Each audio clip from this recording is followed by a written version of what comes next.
critics as a Boy Scout camp for the rulers of America. Then we have the right to tell these scum what to do with their bodies. The politics of peace and the environment facing down the power elite. We can't show you television pictures of the inside of the Grove down the road here. The media aren't allowed in. In fact, the Bohemians have a long history of secrecy.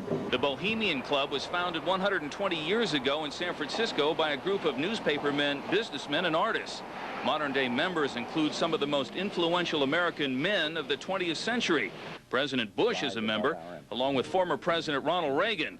Also, past Secretaries of State George Shultz and Henry Kissinger. Yeah, I see it's really a playground for the powerful or a Boy Scout camp for the very rich. University of California professor Bill Domhoff wrote a book on the history of the exclusive club and the club's annual summer encampment at the Grove.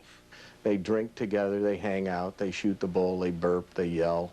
And this is what it really is about. We're now blood brothers. And the Bohemians have a flair for unusual rituals. At the beginning of the encampment, they burn an effigy of care.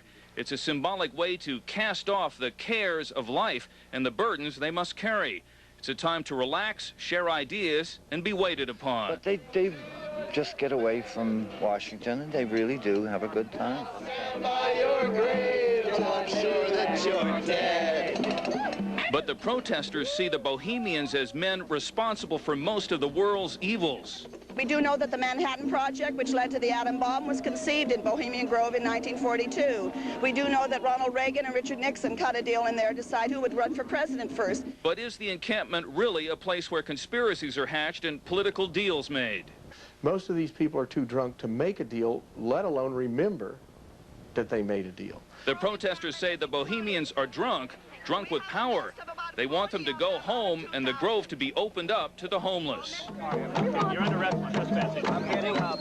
But again this year, the protesters came uninvited. The exclusive Bohemian Club is, after all, for members only. Fred Wayne for CNN at the Bohemian Grove, California.